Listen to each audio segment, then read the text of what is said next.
In this video, we'll examine control panel navigation on ACS180 and ACS380 drives. Let's get started. Both the ACS180 and ACS380 have an integrated control panel on the face of the drive that provides intuitive control. The functions are Start button, Stop button, Back button, OK button, Up, Down, Left, and Right arrow buttons, LCD display screen, and an LED indicator. The display screen makes the following accessible from the home view: local and remote control selections, direction commands, the command reference, motor frequency or speed, the options menu, and the main menu. The following options are accessible from the options submenu. Press the back button from the home view. The options available are control location, rotation direction, reference speed or frequency, active faults, and active warnings. Use the arrow buttons along with the OK button to navigate and modify the settings of any of the options. From the home view, select the main menu with the OK button. Navigate the main menu options using the up and down arrow keys and select the desired item with the OK button. The following options are available: motor data, motor control, control macros, diagnostics, energy efficiency, and parameters. Please note, any of the main menu options may be hidden from the user by programming parameter 4930 basic panel menu hiding appropriately. From the motor data submenu, the following options are available: motor type, control mode, nominal current, nominal power, nominal voltage, nominal frequency, nominal torque, nominal speed, phase order, power factor, and unit selection.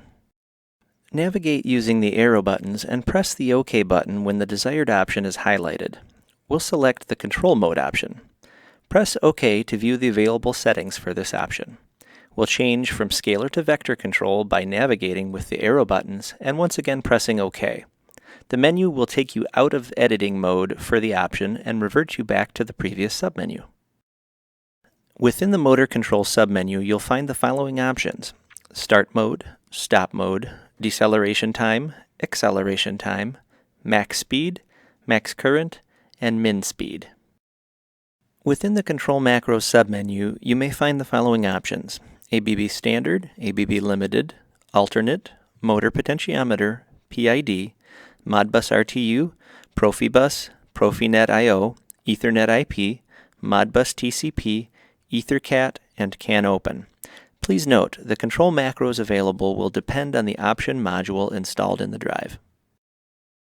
Within the Diagnostics submenu, you'll find the following options: active faults, fault history, active warnings, and connection status. Within the Energy Efficiency submenu, you'll find the following options: saved energy in kilowatt hours, saved money, saved energy in megawatt hours, saved money times 1,000, and cost per kilowatt hour. Within the Parameters submenu, you'll find the following options: complete parameter list, modified parameter list, and parameter restore option. The complete parameters list is helpful when you need access to advanced parameters that are not made available in the options menu or other submenus. The parameter groups 1 through 99 are accessible from this option. The modified parameters list is helpful when you only want to view parameters changed from the default values for a given control macro. The parameter restore option may be selected when you need to restore default values for a given control macro to the VFD. When accessing this option, select the check mark with the OK button to restore defaults, or select the X with the back button to cancel. Thank you for your attention and for your use of ACS180 and ACS380 series drives. Have a great day.